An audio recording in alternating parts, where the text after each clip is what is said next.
미륵불께서 말씀하시길 인간 세상에서 가장 큰 이름은 금은보화도 아니고 권력과 지위도 아니며 바로 네 글자라고 하셨다. 이 네 글자를 한번 깨우치면 인생에서 가장 깊은 족쇄를 풀 수 있어 진정한 자유를 얻을 수 있다. 그러나 이 지혜를 진정으로 깨닫는 사람이 과연 몇이나 될까? 엽기용은 한때 경성 명동 일대에서 이름난 제자였다. 지금은 강남의 작은 마을에 수모책과 벗이 되어 지내고 있다. 10년의 세월이 흘러도 그는 여전히 그때의 일을 마음에 두고 놓지 못했다. 그 일본어의 기이한 만남, 그 신비로운 경전, 운명을 바꾸는 네 글자는 과연 어떤 인생의 진리를 담고 있을까? 봄비가 흩날리는 날, 엽기용은 숙문진 서보의 처마 밑에 서서 길 건너 사찰문 앞에 거지 노인을 응시하고 있었다. 노인은 허리를 굽히고 등을 구부린 채 손에는 낡은 나무 그릇을 들고 있으며 행인들의 냉담함 속에서 더욱 외로워 보인다. 빗물이 처마를 따라 떨어지듯 마치 밤길을 돌아오는 불금처럼 마음속에 지워지지 않는 죄책감이 머문다. 10년이 지났지만 은사장성원의 억울한 죽음은 여전히 그의 마음을 찌르고 있다. 그는 품에 든 몇 개의 동전을 만지작거렸다가 잠시 망설인 후 여전히 그 노인을 향해 걸어갔다. 동전이 똑똑 나무 그릇에 떨어질 때 노인은 천천히 고개를 들었다. 혼탁해 보이는 그의 눈동자에는 이상한 빛이 반짝였고 입가에는 의미심장한 미소가 떠올랐다. 시주님은 선한 마음을 품었으나 진정한 보시는 결코 금전으로 설명할 수 없습니다. 노인의 말씀이 끝나기도 전에 바람이 일어났고 갑자기 세차게 불기 시작했습니다. 여피용은 본능적으로 눈을 감고 입을 다문 뒤 다시 눈을 떴을 때 노인은 이미 아득한 구름 속에서 사라져 마치 처음부터 존재하지 않았던 것 같았다. 진정한 불실, 부실은 결코 금전으로 설명할 수 없는 것임을 이 말씀이 여피용의 마음속에서 계속 울려 퍼졌다. 그녀는 그 자리에 멍하니 서 있었고 빗물이 옷을 적셔도 아랑곳하지 않았지만 마음속에서는 파도가 이는 듯 요동쳤다. 책 기록으로 돌아가자 야기용은 책상 위에 한 권의 고서가 새로 놓인 것을 보고 놀랐다. 표지에는 부서경, 포십경이라는 세 글자가 쓰여 있었고 고풍스럽고 신비로웠다. 그녀는 마음속으로 의아해했다. 이 책은 언제 나타난 것일까? 책장을 넘기자 종이 한쪽 끝에 이렇게 적혀 있었다. 인간 세상에서 가장 큰 보시, 포시는 재물에 있는 것이 아니라 네 글자에 있다. 이 사자를 깨달은 자는 마음속에 더 이상의 집착이 없으며 공덕이 무량하다. 이 네 글자는 과연 무엇일까? 예위용은 밤새 잠을 이루지 못하고 이 경전을 반복해서 읽었지만 끝내 명확한 답을 찾지 못했다. 경전에서 언급된 제사, 법사, 무예사, 무예스님은 가장 큰 보시인 자비에 대해서는 언급하지 않으니 마치 일부러 미스터리를 남겨둔 것 같다. 숙문지는 작지만 운하이요지에 위치하여 산과 골짜기에 구름이 모여든다. 예위홍의 서가, 서보는 겉보기에는 그다지 눈에 띄지 않지만 몇몇 문인과 문사들이 자주 찾는 장소이다. 그는 비록 낙담한 선비에 불과하지만 박식하여 자주 사람들이 그에게 펜을 들고 편지를 쓰거나 학문을 묻곤 한다. 어느 날 화려한 옷차림의 상인이 서점에 들어왔는데 신문 앞에는 번영하는 부자가 있었다. 그는 조정관리에게 보내는 간청서를 꺼내어 예위용이 다듬어 수정해 주기를 바랐다. 예위용은 편지를 받고 내용이 이미 상당히 괜찮다는 것을 알고 왜 여전히 수정해야 하는지 궁금해하며 물었다. 상인은 일생을 말하곤 하는데 이 일은 온 가족 40여 명의 생계와 관련된 문제이다. 관청의 보살핌을 받을 수 있다면 우리는 어려운 고비를 넘길 수 있을 것입니다. 선생님의 문장은 탁월하여 이 편지를 더욱 완벽하게 만들 것입니다. 옌구이용은 미소를 지으며 말하였다. 재물은 몸밖의 물건일 뿐 태어날 때 가져오는 것도 아니고 죽을 때 가져가는 것도 아니다. 자신의 평소 힘으로 타인을 돕는 것이라면 무슨 즐거움이 아니겠는가? 그녀는 체력이 회복되어 곧바로 상인의 부탁을 수정해 주었다. 전 상인은 크게 기뻐하며 보답으로 온 열량을 내놓으려 했지만 약유홍판이 거절했다. 손을 들 만큼의 일은 하찮은 일일 뿐이다.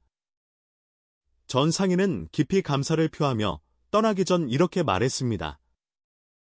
선생님의 고귀한 인품과 청렴한 절개, 남을 베푸시면서도 보답을 구하지 않으시는 모습이야말로 진정한 위대한 선인입니다. 여피용은 듣고 난 후 깊이 생각에 잠겼다. 아니, 그렇지 않은가? 결국은 다른 이에게 돈과 물자를 주는 것 아닌가? 그렇다면 신비로운 노인이 말한 진정한 불시, 부시, 란 도대체 무엇일까? 시간이 하루하루 지나면서도 여피용은 그 네 글자의 의미를 계속해서 곱씹었다. 어느 날 그녀는 거리에서 누더기를 걸친 한 여인을 만났다. 그 여인은 품에 아기를 안고 울고 있었다.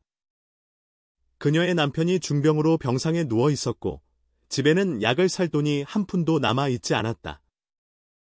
여피용은 즉시 부인과 함께 마을의 의원으로 향했다. 의사 성은 구씨이며 의술이 뛰어났으나 권세 있는 자에게 굴복하기를 원치 않아 이곳에 응거하였다. 견여피용이 직접 사람을 데리고 왔을 때 구 선생은 한 푼도 받지 않고 오직 돈만 받았다.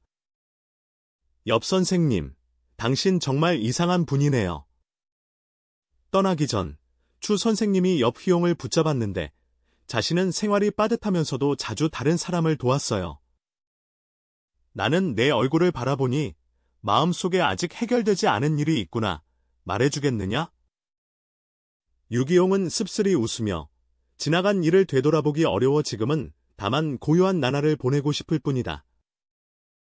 추 씨는 뜻심 깊게 말씀하셨다. 인생은 인과의 순환이라. 아마도 당신은 청산사에 계신 무진법사를 찾아가야 할 것입니다.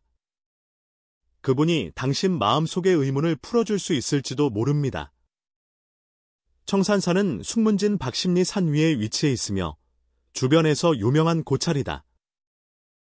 여피용은 자주 듣기는 했지만 한 번도 가본 적이 없다. 이때 추 대부가 얘기하는 것을 듣고 마음속에 자연히 호기심이 일어났다. 다음 날 아침, 여피용은 구불구불한 산길을 따라 청산사로 향했다. 초봄철, 산간에 풀과 나무가 새싹을 틔우고 새들의 지저귐과 꽃향기가 가득하다. 길을 가면서 예고이용은 복잡한 마음을 안고 있었다. 이번 방문이 무언가를 받고 놓을 것 같은 기분이 자꾸 들었다. 청산사는 산을 따라 지어져 고풍스럽고 엄숙했다. 산문에 막 들어서자 여피용은 마치 이전에 이곳에 와본 적이 있는 듯한 알 수 없는 친숙함을 느꼈다. 산의 승려가 그를 데리고 무진법사를 만나게 했다. 법사는 유곤에 해당하는 나이를 가졌으며 얼굴은 자비로우며 두 눈은 별처럼 깊고 빛난다. 시주님이 드디어 오셨습니다. 무진법사의 첫마디에 여피용은 깜짝 놀랐습니다. 법사께서 저를 아시니 무진법사께서 자상하게 미소 지으시며 말씀하셨다. 전날과 그날 빈승은 시주인과 일면식이 있었사옵니다. 예뇌이용은 문득 깨달았다. 바로 그 구걸하던 노인이 바로 법사였다는 것을. 무진법사는 고개를 끄덕이며 평승은 시주인의 마음에 선한 생각이 있음을 보고 마음의 매듭에 갇혀 있음을 알기에 특별히 시주인을 이끌어와서 해탈을 도울 수 있기를 바랐다. 여피용은 보시경이라는 경전을 꺼내어 그에게 인간 세상에서 가장 큰 보시가 네 글자인지 물었다. 무진법사는 직접 대답하지 않고 물었다. 시주님께서는 시주란 무엇이라고 생각하십니까? 시주는 아낌없이 베푸는 것이니 곧 빈곤한 이의 일 또한 홍달도의 길에 속한다. 무진법사는 천천히 고개를 저으며 말씀하셨다. 스승은 세 가지로 나뉘는데 제스승, 법사, 무의 사이다. 시주께서 말씀하신 것은 단지 스승일 뿐입니다. 법사는 지혜를 전파하는 자이며 무의 스님은 타인에게 안정감과 용기를 주는 자이다. 세 가지 중에서 제사, 가 제일 낮고 법사, 가 그 다음이며 무예사, 가 가장 높다. 하지만 세 가지를 초월하는 것을 모르는 인간 세상에 또 다른 가장 큰 무명이 있다. 여피용은 더욱 혼란스러웠다. 그 네 글자가 과연 무엇인가? 무진법사는 직접 대답하지 않고 말했다. 시주께서 그 네 글자를 알고자 한다면 먼저 마음속 집착을 내려놓아야 한다고. 10년 전의 일은 이미 지나간 과거일 뿐이니 어찌 스스로 괴로워하랴? 예니홍의 얼굴색이 갑자기 변했다. 스님께서 어떻게 내 과거를 알 수 있단 말인가? 무진법사는 설명하지 않고 다만 여피용을 절에 머무르며 몇 날 며칠 동안 선을 참고하고 도를 깨우치도록 초대했다. 여피용은 의심이 있었지만 그래도 승낙했다. 밤이 깊어 사람들의 소리가 사라지고 예티용은 홀로 선방에 앉아 10년 전의 일을 되새겼다. 그 당시 그는 경성에서 유명한 제사였으며 문명엽의 대유 장진원과는 나이를 초월한 버디였다. 스승과 제자는 학문을 나누며 매우 즐겁게 대화하고 부자와 같은 정을 나누었다. 어느 날 장진이하는 궁정 파벌 싸움에 휘말려 적과 내통하며 반역했다는 누명을 쓰게 되었다. 여피용은 은사를 구하기 위해 앞장서서 깊은 심연을 헤매었으나 실수로 권세 있는 자들을 모욕하였다. 그 결과 장진원을 구하지 못했을 뿐만 아니라 자신도 평민으로 격화되어 외진 소도시로 유배되었다. 10년 동안 여피용과 스님 오정은 책방을 운영하며 생계를 꾸렸다. 매일 서책과 함께하며 청빈하지만 평온한 삶을 살았다. 그러나 마음 깊은 곳에서는 그녀가 당시 무력했던 자신을 끝내 용서하지 못했고 스승이 억울하게 죽는 것을 그저 지켜볼 수밖에 없었다. 이것은 그의 마음에 영원한 고통이 되었고 또한 그가 권력자와 명예, 부에 대해 진저리를 내게 만들었다. 어느 날 아침, 무진법사는 여피용과 함께 절 곳곳을 둘러보았다. 장경각을 지나갈 때 스승님은 오래된 경전을 가리키며 말씀하셨다. 이 경전들은 천년을 견뎌도 쇠하지 않는 이유가 무엇일까? 그 안에 진리가 담겨 있어 세상의 지혜를 깨우치게 하기 때문이다. 이것이 바로 스승님의 힘이다. 뒷산 약초원에 도착하자 스님께서 그 약초를 가리키며 말씀하시길, 이 약초들은 병을 치료하고 사람을 구하며 고통을 해소하는데 이것이 바로 무예 스님의 행적이다. 마지막으로 법사께서 엽기용을 뒤뜰에 있는 한 묘지로 안내했다. 이곳에는 역대주지와 고승들이 안장되어 있다. 스님은 묘비를 가리키며 말씀하셨다. 이분 선현들은 인연이 다했지만 그들의 정신과 지혜는 끊임없이 전해지고 있습니다.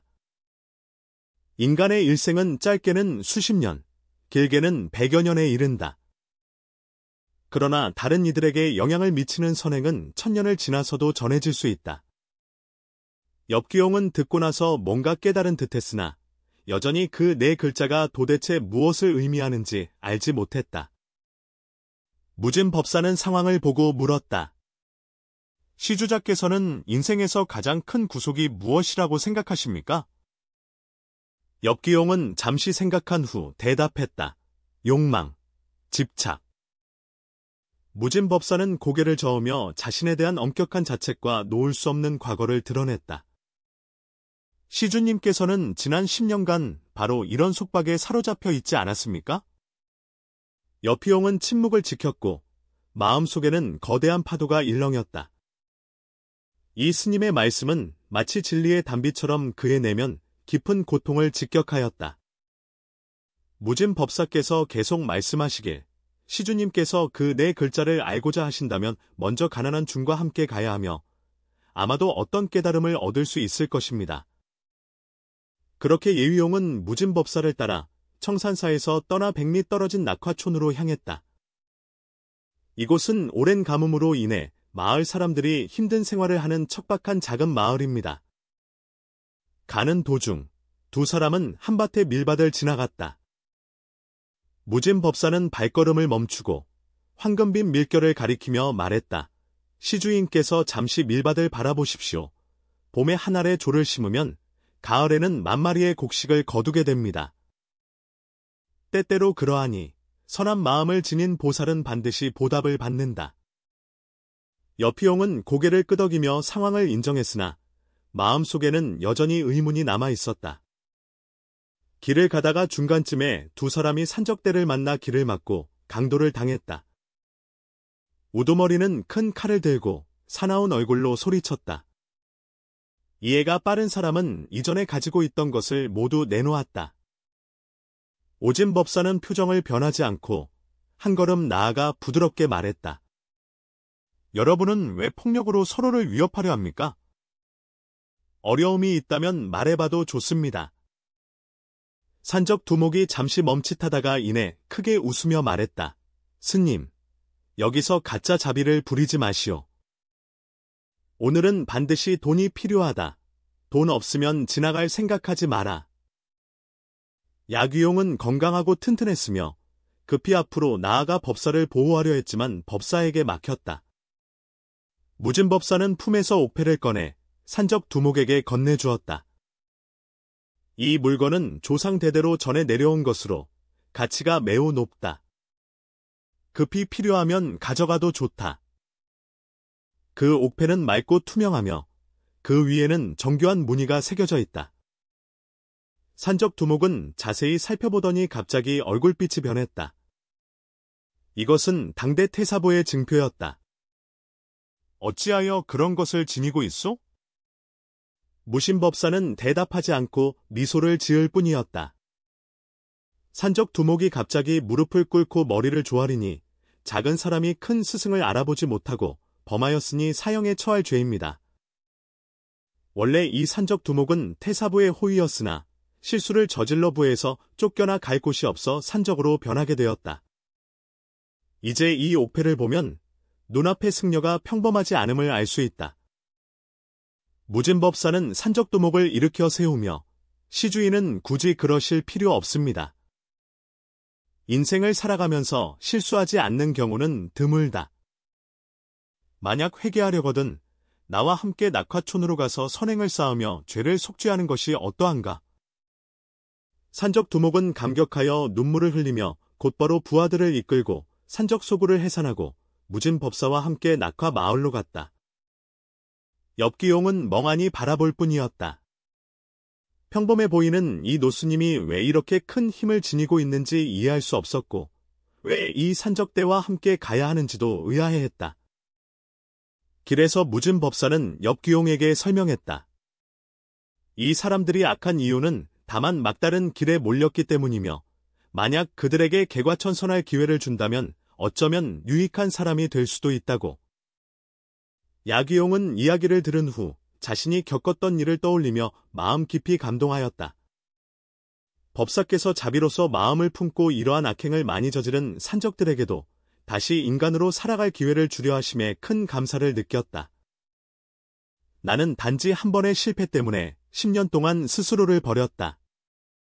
낙화초는 외진 산골짜기에 위치해 있으며 토양은 척박하고 수원이 부족하여 마을 사람들은 안색이 누렇고 몸이 야위어 생활이 어려웠다. 무진법사께서 마을에 오셔서 마을 사람들을 모으고 자신이 뛰어난 장인을 데려왔다며 마을 사람들의 물길을 닦아 산에서 샘물을 마을로 들일 것임을 알리셨다. 마을 사람들은 처음에는 믿지 않았지만 무진법사의 조직 아래 공사는 곧 시작되었다. 여피용도 그 가운데 합류하여 마을 주민들과 함께 일하였다. 그 산적들은 모두 몸이 건강하고 힘이 세며 일을 할 때는 한치의 흐트러짐도 없이 해를 뜨면서 일을 시작하고 해가 질 때 일을 멈춘다. 산간에서의 노동은 힘들었지만 예위용에게는 전례 없는 충만함을 느끼게 해주었다.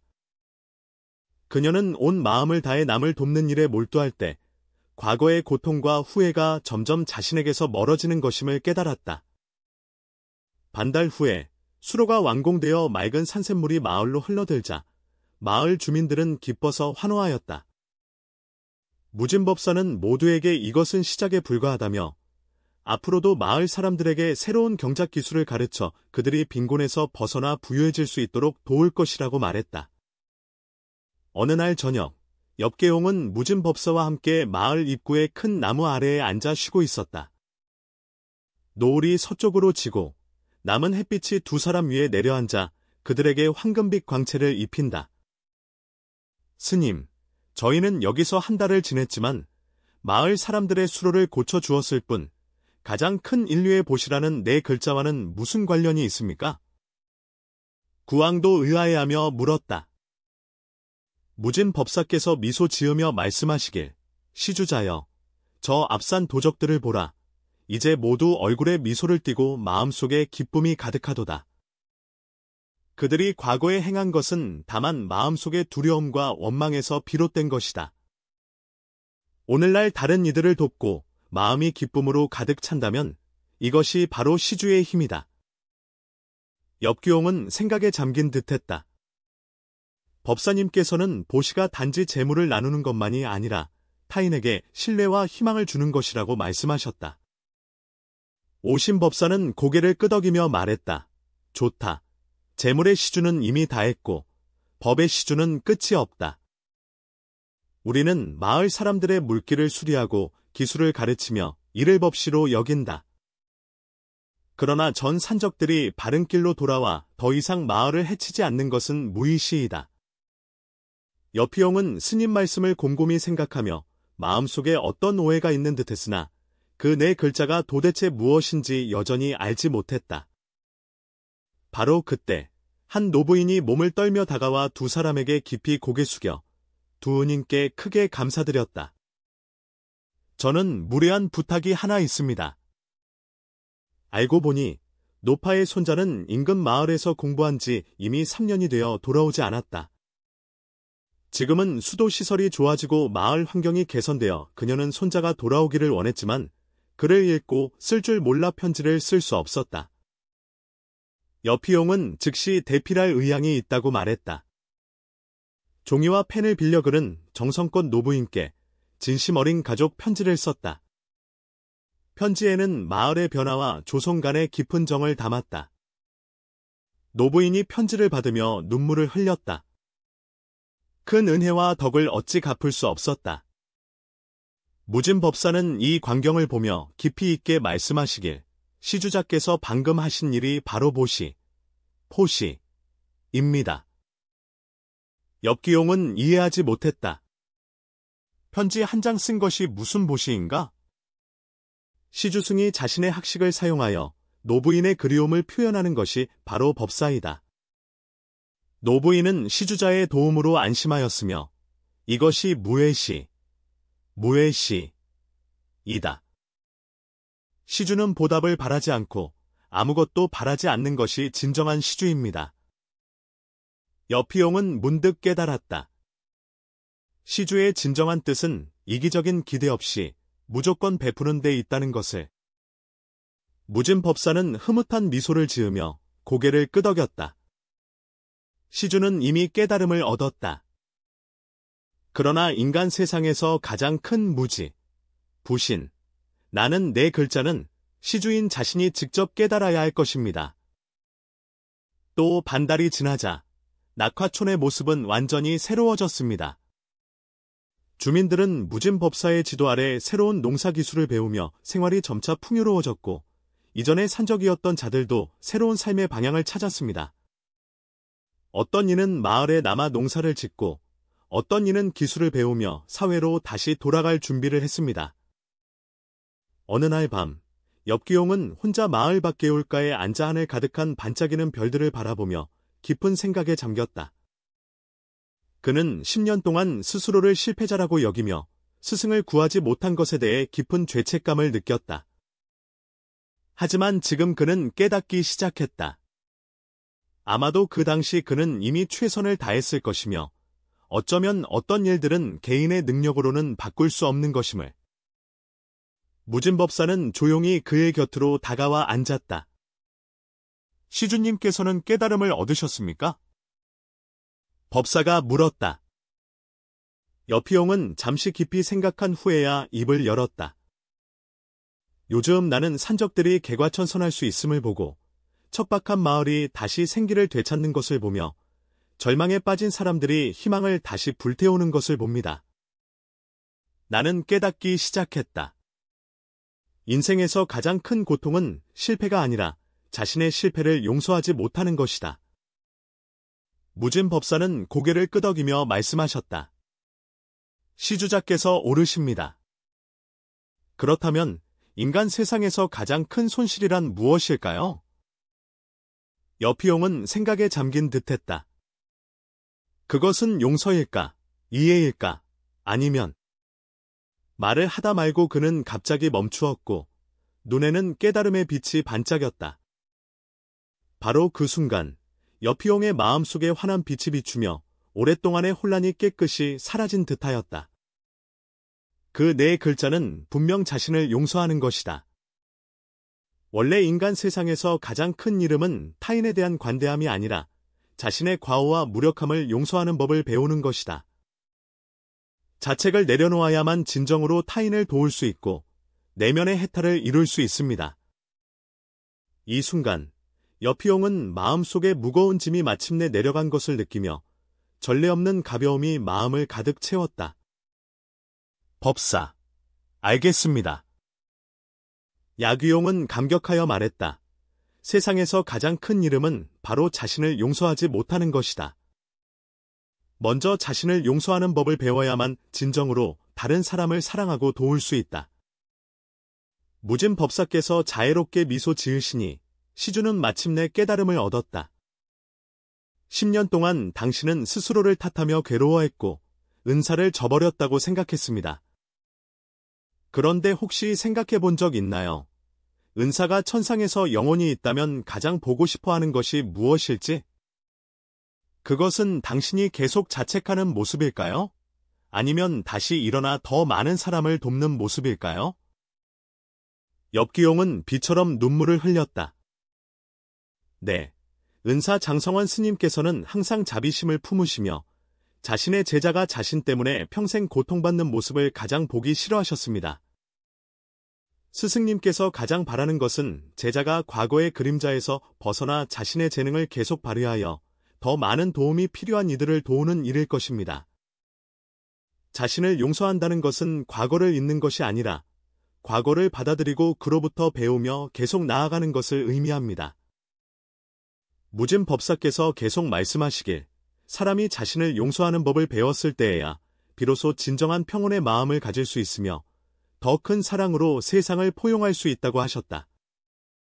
이것이 바로 미륵불께서 말씀하신 인간 세상의 최대의 일치 않음입니다. 그날 밤 이후로 엽기용의 인생은 근본적인 변화를 겪었다. 그는 더 이상 과거의 고통에 빠지지 않는다. 불법은 한이 없다. 법은 한이 없습니다. 법은 한이 없다. 그가 더 이상 자신을 엄격하게 책망하지 않을 때 그는 다른 사람들을 돌보고 의미 있는 일을 할 더 많은 에너지를 가지고 있음을 발견했다. 몇 달 후, 여피용은 낙화촌을 떠나 숙문진으로 돌아갔다. 그러나 그는 더 이상 과거의 우울하고 초라한 서생이 아니었으며 마음속의 밝음으로 가득 찬 사람이 되었다. 그는 자신의 서점을 다시 정비하여 더 이상 손님을 수동적으로 기다리지 않고 적극적으로 도움을 필요로 하는 사람들을 돕기 시작했다. 그는 가난한 아이들에게 무료로 수업을 가르치고 억울한 사람들의 청원을 대리하며 생활이 어려운 사람들에게 힘닿는 데까지 도움을 제공합니다. 그는 자신이 더 이상 죄책감과 자책에 얽매이지 않을 때 자신이 할 수 있는 일이 상상했던 것보다 훨씬 많다는 것을 발견했다. 1년 후 봄, 엽기용은 다시 청산사에 와서 무진법사를 방문하였다. 이때 그녀는 완전히 다른 사람이 되었으며 얼굴에는 평온하고 따뜻한 빛이 가득했다. 법사님, 인간 세계에서 가장 큰 이름이 없음을 깨닫게 해주셔서 감사합니다. 여피용은 진심으로 말했고 무진법사는 미소를 지으며 고개를 저었다. 이것들은 모두 내 자신의 깨달음일 뿐 빈승은 단지 내게 한 번의 인연을 준 것에 불과하다. 진정한 지혜는 영원히 내면의 깨달음에서 비롯된다. 엽기용은 고개를 끄덕이며 확실히 그렇다고 말했다. 자신을 용서하는 것, 겉보기에는 단순한 네 글자이지만 큰 용기와 지혜를 필요로 한다. 많은 사람들이 일생 동안 이것을 이루지 못하기 때문에 영원히 진정한 자유와 행복을 얻지 못한다. 그렇다면 시주님께서는 앞으로 어떤 계획을 가지고 계십니까? 무진 법사께서 물었다. 엽기용은 먼 산을 바라보며 단호한 표정으로 말했다. 나는 이 지혜를 더 많은 사람들에게 전파하여 나처럼 자기 책임감에 시달리는 사람들이 자신을 용서하는 것이 약함이 아니라 가장 큰 용기와 흐트러지지 않음임을 알게 하려 한다. 우리가 스스로를 용서할 줄 알 때에야 비로소 이 세상을 진정으로 사랑할 수 있는 힘을 가질 수 있습니다. 수년 후, 엽기용의 이야기는 강남 일대에 널리 전해졌으며 사람들은 그녀를 현명한 자, 진리를 잃지 않는 진정한 이해자라고 말했다. 그가 세운 학당은 멀리서도 명성이 자자한 곳이 되었고 인생의 길에서 길을 잃은 수많은 이들이 이곳에 와서 인생에서 가장 중요한 교훈인 자신을 용서하는 법을 배웠다. 어떤 이들은 미륵불이 항상 웃음을 잃지 않는 이유가 그가 이미 이 이치를 깨달았기 때문이라고 말한다. 사람이 자신의 과거를 용서하고 자신의 불완전함을 받아들일 줄 알게 되면 더 넓은 마음으로 온 세상을 포용할 수 있게 된다. 이는 천금만음보다 뛰어나고 모든 부와 권세보다 우수한데 그 이유는 그것이 사람에게 마음의 해탈과 진정한 자유를 주기 때문이다. 이렇게 분쟁과 불안으로 가득한 세상에서 과연 몇이나 이 간단하지만 깊은 네 글자를 배워야 할까요? 자신을 용서하는 것. 아마도 이것이 우리 각자가 자신에게 줄 수 있는 가장 큰 자비일 것입니다.